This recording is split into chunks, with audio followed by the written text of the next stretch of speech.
বাংলা সাহিত্য জগতের কিছু রোমাঞ্চ ও রোমান্টিক গল্প দিয়ে সাজানো আমাদের এই বিশেষ নিবেদন, দ্য সাসপেন্স।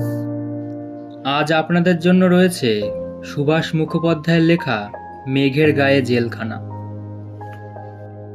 সুভাষ মুখোপাধ্যায়ের জন্ম নদিয়া জেলার কৃষ্ণনগরে। অধুনা বাংলাদেশের রাজশাহী নওগাঁও যাওয়ার আগে পর্যন্ত সুভাষের শৈশব কেটেছিল কলকাতায়, 50 নম্বর নেবুতলার গলিতে। 1930 খ্রিস্টাব্দে আবার কলকাতায় ফিরে মেজ কাকার বাসায় বাঞ্ছারাম অক্রুর লেনে আশ্রয় নিলেন। ভর্তি হলেন ক্লাস 5-এ মেট্রোপলিটন স্কুলে বউবাজার শাখায়। সত্যভামা ইনস্টিটিউশনের 7ম শ্রেণীর ছাত্র থাকাকালীন স্কুল ম্যাগাজিন ফল্গুতে ছাপা কথিকাই তার প্রথম প্রকাশিত রচনা। সুভাষের কবিসত্তার প্রকৃত বিকাশ ঘটে বুদ্ধদেব বসুর কবিতা পত্রিকা থেকে। 1940 খ্রিস্টাব্দে কবিতা ভবন থেকে তার প্রথম কাব্যগ্রন্থ পদাতিক প্রকাশিত হয়। 1948 খ্রিস্টাব্দে প্রকাশিত হয় সুভাষের দ্বিতীয় কাব্যগ্রন্থ অগ্নিকোণ। এছাড়াও তিনি নানান রকম গল্প, কবিতা, উপন্যাস ইত্যাদি লিখেছিলেন। সূত্রধার ও গল্প পাঠে আমি প্রেম। শুরু হচ্ছে আজকের নিবেদন, মেঘের গায়ে জেলখানা। মেঘের গায়ে জেলখানা, বিশ্বাস হয় না? দেখে এসো বক্সায়। হাওড়া থেকে ট্রেনে উঠলে 3 দিন 3 রাত্রির পথ। ঢিকোতে ঢিকোতে যাবে প্যাসেঞ্জার ট্রেন, থামবে সাহেবগঞ্জে। যেতে যেতে চোখে পড়বে সাঁওতাল পরগনার বেটেখাটো পাহাড়। বুঝতেই পারবে না কখন ছাড়িয়ে এসেছো বাংলাদেশ। সাহেবগঞ্জ থেকে ট্রেন বদলিয়ে সকরিগলি ঘাট, পারানির স্টিমার, সেখান থেকে মণিহারি ঘাট। ঢেউ দেখে ভক্তি হবে এমন গঙ্গা।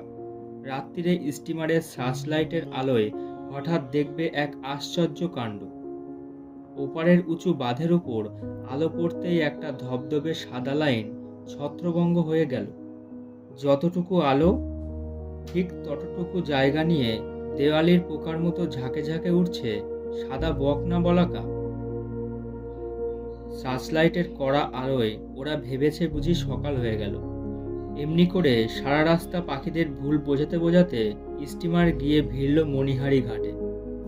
তল্পি তল্পা নিয়ে হুড়মুড়িয়ে আবার ট্রেনে ওঠা। পূর্ণিমার ভেতর দিয়ে যেতে যেতে কখন দেখবে আবার বাংলাদেশে পৌঁছে গেছো। তুমি যেখানেই যাও বাংলাদেশ তোমাকে টেনে নেবে।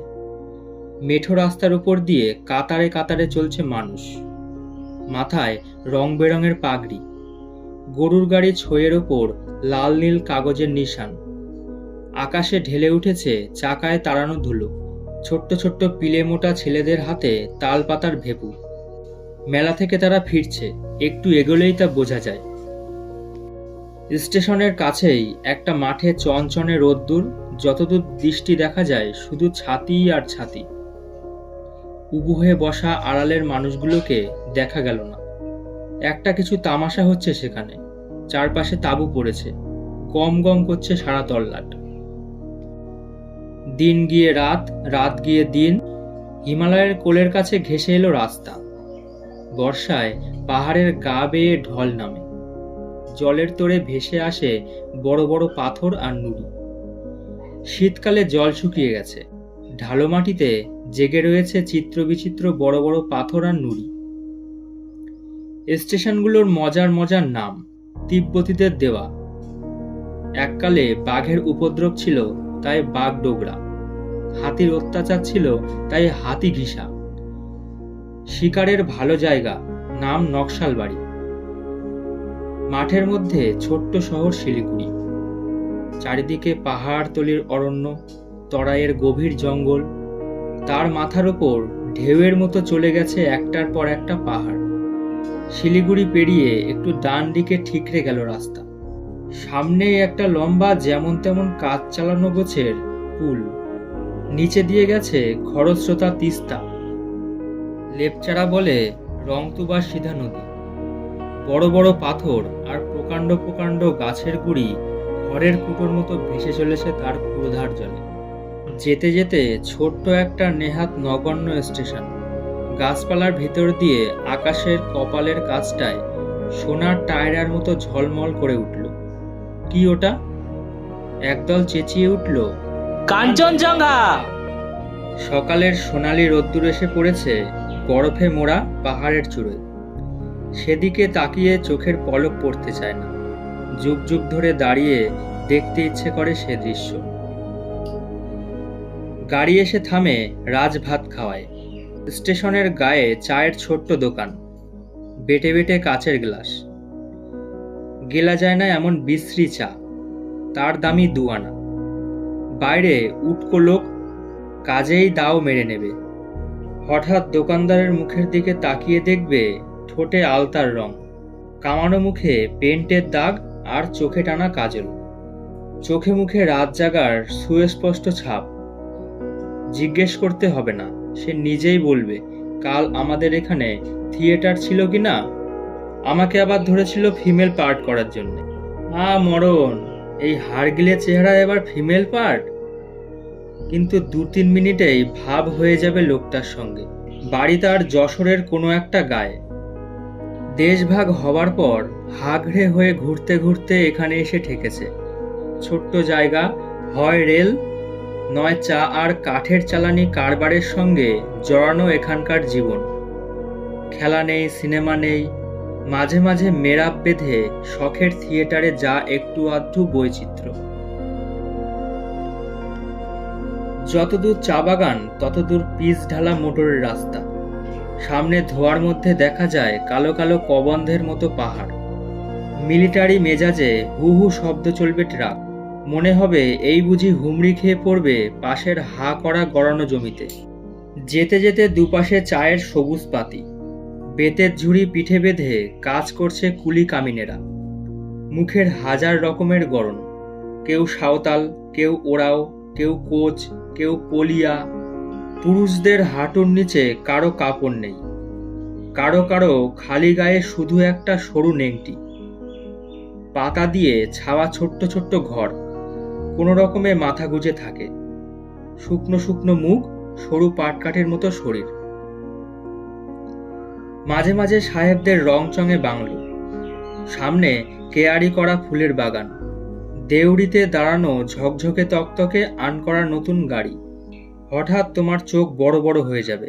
ইংরেজরা এদেশ ছেড়ে আজও যায়নি। ভাবতে ভাবতে জানতেই পারবে না কখন তুমি পার হয়ে এসেছো চা বাগানের চৌহদ্দি। হঠাৎ একটা ঝাঁকুনি খেয়ে রাস্তার দিকে চোখ পড়বে তোমার। পিচ নয়, খানাখন্দে ভর্তি মাঠ ভাঙা রাস্তা। অসংখ্য ছোট ছোট কাঠের শাখো, কোনো দিকে পরোয়া নেই। তারই উপর দিয়ে ঊর্ধ্বশ্বাসে ছুটছে ট্রাক। ভয়ে প্রাণ শুকিয়ে যাবে। তারপর বলা নেই কওয়া নেই, হঠাৎ তোমাকে ঢেকে দেবে ডুয়ার্সের বাঘ ঢাকা অরণ্য। দুপাশে গভীর শালবন, গা ছমছম করা নির্জন ছায়াচ্ছন্ন রাস্তা। এখানে চেঁচিয়ে মরে গেলেও কেউ জানবে না। যতদূর দৃষ্টি যায়, না মানুষ, না বসতি, জঙ্গল যেন ফুরোতে চায় না। দূরে পাহাড়ের যে মাথাটা দেখা যাচ্ছিল সেটা আর চোখে পড়ছে না। রাস্তার দিকে তাকাতেই দেখা গেল মাটি নয় আর, কেবল বড় বড় পাথর আর নুড়ি। সামনে গন্ডারের পিঠের মতো কালো একটা দেয়াল। রাস্তাটা ক্রমেই উপরের দিকে উঠছে, আর মোটরের ইঞ্জিনে কানে তালা ধরানো একটা প্রচণ্ড গো গো আওয়াজ ক্রমেই পঞ্চমে উঠেছে। একটু পরে বোঝা গেল আমরা আর সমতলে নেই, পাহাড়ের গা বেয়ে উঠছি। খানিকটা ওঠার পর তারের বেড়া দিয়ে ঘেরা একটা জায়গায় এসে হঠাৎ ইঞ্জিনটা একেবারে চুপ করে গেল। গাড়ি যাবে না আর। সামনে একটা কাঠের ফলক লেখা সান্তাল বাড়ি, সামনে সশস্ত্র পুলিশের ফাঁড়ি। এখান থেকে বক্সা আরো 2 মাইল চড়াই উজিয়ে যেতে হবে। ততক্ষণে তোমাকে ছেকে ধরেছে ময়লা আলখাল্লা পরা একদল ভুটিয়া ছেলে মেয়ে। তোমার ভারী ভারী বাক্স বিছানাগুলো তারা বয়ে নিয়ে যাবে। তাদের চেহারার দিকে তাকালেই বুঝবে অসম্ভব গরিব তারা। 3-4 বছরের রোগাপটকা ছেলে মেয়ের কাঁধে ক্যানেস্তারার টিন। তার মধ্যে তারা মহাজনদের সওদা বয়। সারাদিন মোট বয়ে যা পায় তাতে পেটের খিদেটাও ভালো করে মেটে না। হাড় লিকলিকে শরীরের মধ্যে শুধু পায়ের ডিমগুলো যা একটু মোটা। থাকে ওরা পাহাড়ের অনেকখানি উঁচুতে, ছোট ছোট গায়ে। খুব কষ্ট করে বেঁচে থাকতে হয়। গাগুলোতে লোকও তাই খুব কম। একটু সুযোগ পেলেই পুরুষেরা সব কাজ নিয়ে চলে যায় পুলিশ কিংবা পল্টনে। যারা পড়ে থাকে তারা কেউ ছুতোর মিস্ত্রি, কেউ কাঠুরিয়া, কেউ ঘরামি, কেউ মোট বওয়ার কাজ করে। এবার এক পাহাড় ছেড়ে আর একটা পাহাড়ে উঠতে হবে। খানিকটা জঙ্গলের রাস্তা। পাহাড়ের এক একটা খাজের কাছে গিয়ে ঘুর রাস্তায় আড়াআড়ি গেছে সোজা রাস্তা, চোর বাটো। উঠতে উঠতে হাঁপ ধরে যায়। খানিকটা উঠে রাস্তার একটা বাঁক ঘুরতেই কানে আসে ঝিরঝির শব্দ। একটানা নিস্তব্ধতার পর হঠাৎ চমকে যেতে হয়। দেখা না গেলেও কাছেও কোথাও ঝর্ণা আছে। এতক্ষণ একটা পাখির ডাক পর্যন্ত শোনা যায়নি। ঝর্ণার জল যেখান দিয়ে গেছে তার উপর দিয়ে কাঠের একটা পুল। পুল পার হয়ে খানিকটা এগিয়েই দু একটা কাঠের ঘর দেখা যায়। ডাকঘর, জলকল আর বন বিভাগের অফিস। একটা ছোট্ট খোলা মাঠের ঠিক আগে তেমাথায় এসে হারিয়ে গেল সেই রাস্তা। একটা রাস্তা উঠে গেল সামনে জয়ন্তী পাহাড়ে, অন্য রাস্তাটা বাদিকে গেল ভুটান পাহাড়ের গা বেয়ে সোজা তিব্বতের দিকে। মাসখানেক যাওয়া যায় লাসায়। ডান দিকে কাঁটাতারে ঘেরা জেলখানার চৌহদ্দি। গেটের সামনে চৌকি দিচ্ছে বন্দুকধারী সেপাই। হঠাৎ দাঁড়িয়ে থাকতে থাকতে দেখবে কুয়াশার মতো কালো পর্দায় সমস্ত দিক ঢেকে গেল। সামনের লোকটাকেও আর দেখা যাচ্ছে না। মুহূর্তে আবার সব পরিষ্কার, যেন কোনো জাদুকরের খেলা। ও কিছু নয়, মেঘ অনবরত আসছে আর যাচ্ছে। সেই মেঘের গায়ে হেলান দিয়ে দাঁড়িয়ে আছে বক্সার জেলখানা। সমুদ্রের পিঠের ওপর ৮ মাইল লম্বা একটা কাঠের পোল যদি সোজা করে দাঁড় করিয়ে দেওয়া যায়, তাহলে তার মাথা বরাবর হবে এই জেলখানা। কাঁটাতারের বেড়া পেরিয়ে সবুজ ঘাস আর কাকড়ে মেশা ছোট্ট মাঠ। মাঝখানে মাঝখানে মাথা উঁচু করা সাদা সাদা আখাম বা পাহাড়। বেড়ার পূব দিকে জয়ন্তী পাহাড়ে যাবার রাস্তায় ছোট্ট একটা কাঠের পুল। তার নিচে দিয়ে গেছে একটা শুকনো ঝর্ণা। জেলখানাটা পাহাড়ের ৩ তলা সমান একটা হাঁটুর উপর। মাঠের গা দিয়ে উঠেছে পাথরের সিঁড়ি। সিঁড়িটা যেখানে শেষ হয়েছে ঠিক তার মুখে বড় একটা লোহার ফটক। ছোট্ট একটা গেট খুলে যাবে। তার ভেতর দিয়ে মাথা বাঁচিয়ে হেঁট হয়ে ঢুকতে হবে। বাদিকে জেলের অফিস, সেপাইদের ব্যারাক, চুনোপুটিদের কোয়ার্টার। ৩-৩টে ফটক পেরিয়ে তবে জেলের অন্দরমহল। হঠাৎ দেখবে তোমার সামনে আকাশ ছাড়া আর কিছু নেই। কাঁটাতারে বেঁধা হলেও তবু তো আকাশ। আকাশের আর একটা কোণে দেখবে পাহাড়ের আর একটা হাঁটুর উপর এক একটা গাছ, তার মরা ডাল নিয়ে দাঁড়িয়ে। পাহাড়ের ৩টে খাজ, সারি সারি ঘর, প্রত্যেকটা খাজে পুরু পাথরের দেওয়াল, রং করা কাঠের ছাদ। ছাদের কাজ বরাবর গড়াত আটা গরুর চোখের মতো জানালা। ডবল দরজা, মোটা কাঠের আর পেটা লোহার। সামনে কাঁটাতারে ঘেরা ছোট্ট ছোট্ট উঠোন। ভেতরে যত কাঁটাতার আছে সমস্ত এক করলে লম্বায় কয়েক মাইল হবে। আঁকাবাঁকা অনেকগুলো রাস্তা। দিনের বেলায় আলো ঝোলানোর পোস্টগুলো দেখলে ঠিক মনে হবে ফাঁসির মঞ্চ। দেওয়ালের বাইরে ১০০ হাত অন্তর উঁচু করে তৈরি সেন্ট্রি বক্স। তার উপর দাঁড়িয়ে দিন নেই রাত নেই পাহারা দেয় বন্দুকধারী সেপাই। বক্সা বন্দি শিবির দেখতে অনেকটা হিটলার জার্মানির কনসেন্ট্রেশন ক্যাম্পের মতো। জেলখানা না দেখলে দেশের একটা বড় দিক অদেখা থেকে যায়। আর জেল বলতেই মনে পড়ে আলিপুর প্রেসিডেন্সি কিংবা দমদমের কথা। প্রথমে যারা সাজা খাটে তাদের জন্য আলিপুর নিউ সেন্ট্রাল। যারা বাস্তু ঘুঘু, জেলের ভাষায় যাদের বলে বি ক্লাস, তাদের জেল প্রেসিডেন্সি। প্রকাণ্ড একটা চাবির রিং গলায় ঝুলিয়ে একটা দাড়িওয়ালা সেপাই কেবলই চক্রীর মতো ঘুরছে। একবার এ গেট খুলছে, একবার ও গেট খুলছে। রাম ২-৩ বলে লোক ঢোকাচ্ছে আর বার করে দিচ্ছে। পাছে ভুল হয় তাই ২-৩ বার গুনছে। মানুষগুলো যেন তার কাছের অঙ্কের এক একটা চিহ্ন ছাড়া কিছু নয়।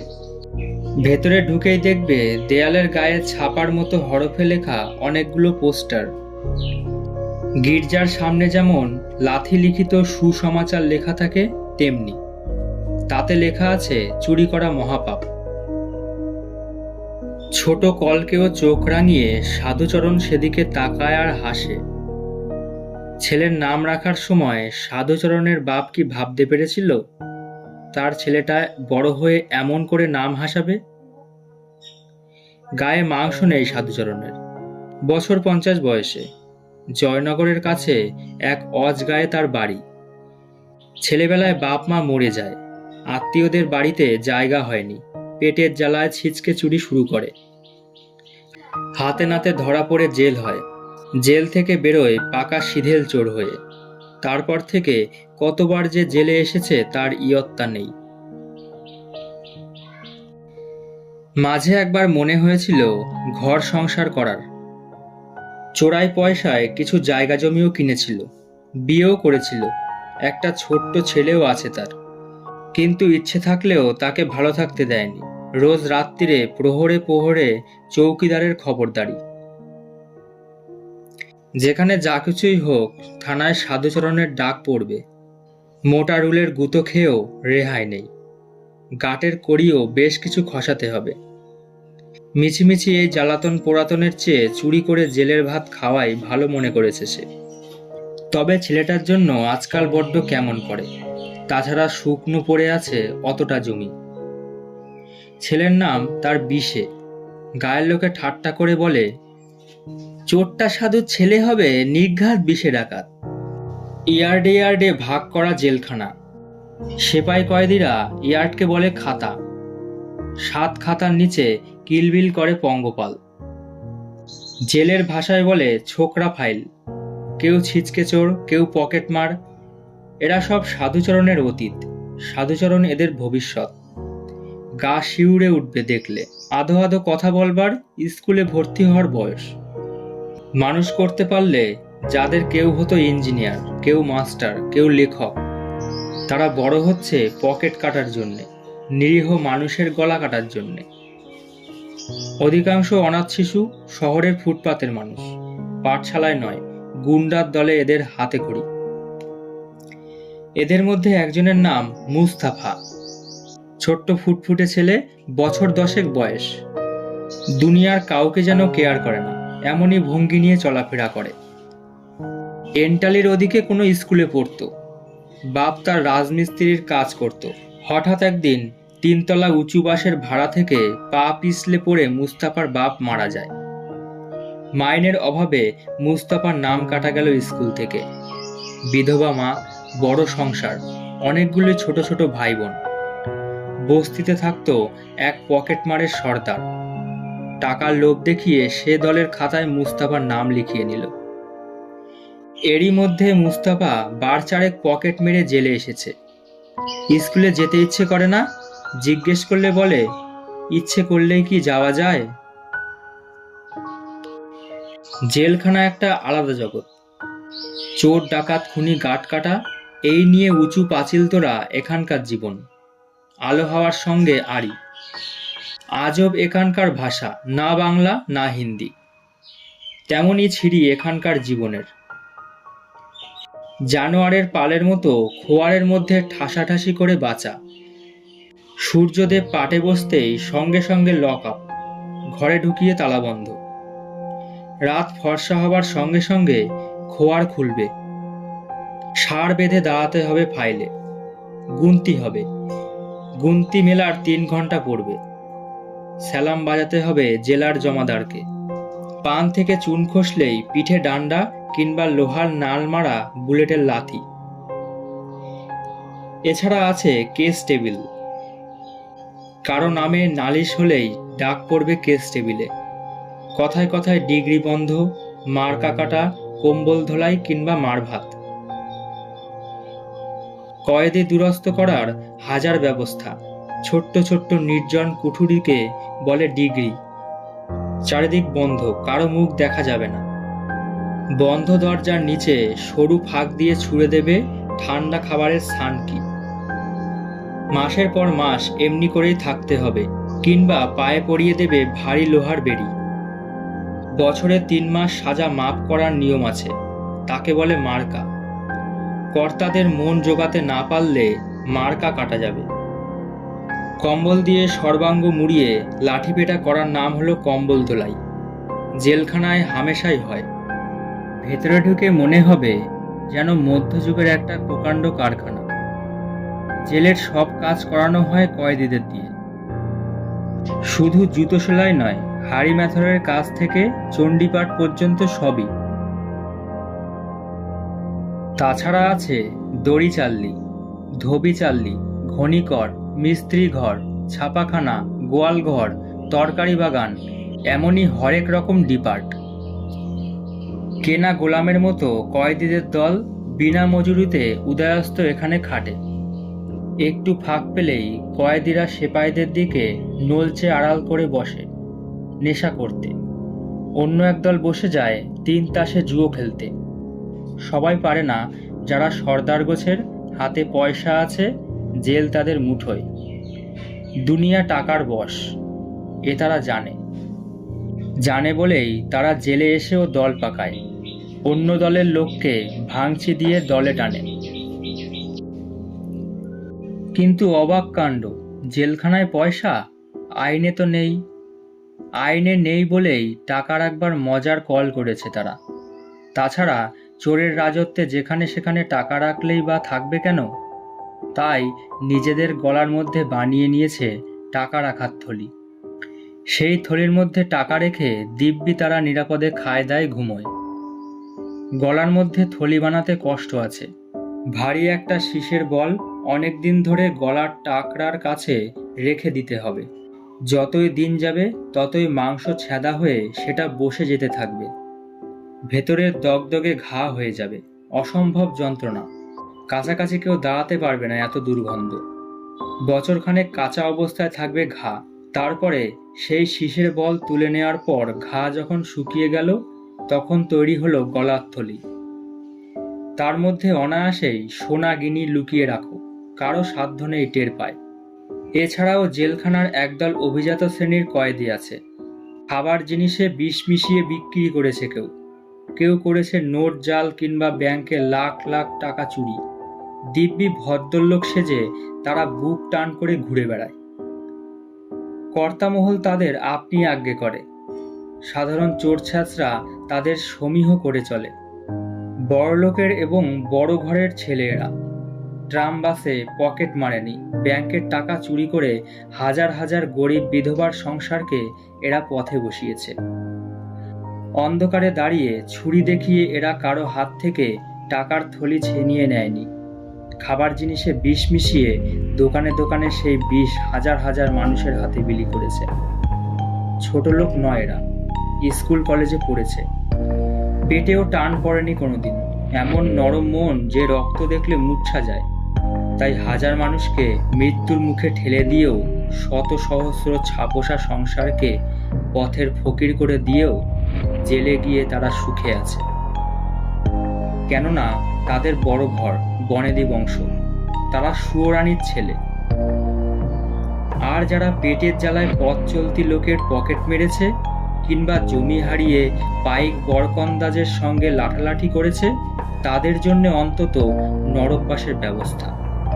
কেননা তারা গরিব, সাধারণ মানুষ, দুরানির ছেলে। জেলখানায় অসহ্য লাগে অপরাধের তুলনায় শাস্তির এই হেরফের। কিন্তু এদের কারো জন্যই তৈরি হয়নি বক্সা বন্দি শিবির। এ হচ্ছে এক বিশেষ জেলখানা। 2 যুগ আগে ইংরেজ প্রথম তৈরি করেছিল এই জেল তার পুরনো কেল্লায়। ভুটানের কাছে লম্বা মেয়াদে ইজারা নেওয়া এই জায়গা। আরো ঘন জঙ্গল ছিল আগে।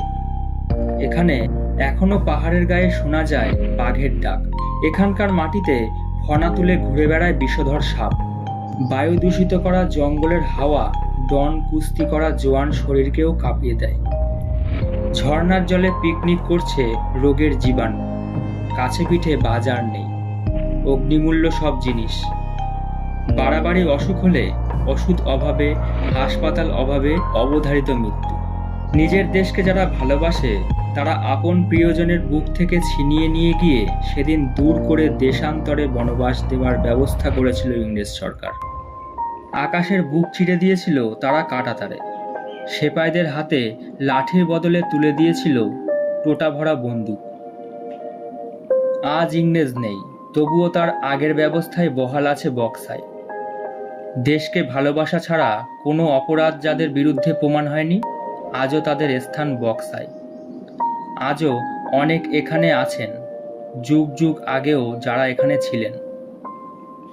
আছেন বয়োবৃদ্ধ খাঁ সাহেব আর নীরজ চক্রবর্তী, আছেন ভগ্নস্বাস্থ্য শিবশঙ্কর মিত্র, যার জীবন বাংলার অর্ধ শতাব্দীব্যাপী মুক্তিযুদ্ধের অগ্নিগর্ভ ইতিহাস, সেই সতীশ পাকরাশিও এখানে।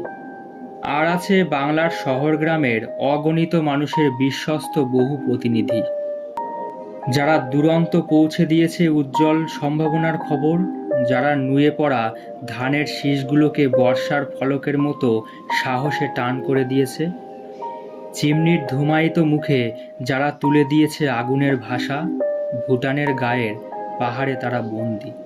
বাংলার মানচিত্রে খুঁজে পেলেও সে দেশ বাংলা নয়। ইংরেজদের ঘুঘু চড়ানো ভিটেই নির্বাসিত হয়ে আছে ভবিষ্যতের আশায় উন্মুখ আমার বাংলা। শুনছিলেন সুভাষ মুখোপাধ্যায়ের লেখা মেঘের গায়ে জেলখানা। গল্পের অন্যান্য চরিত্রে এডিটিংয়ে অনিক।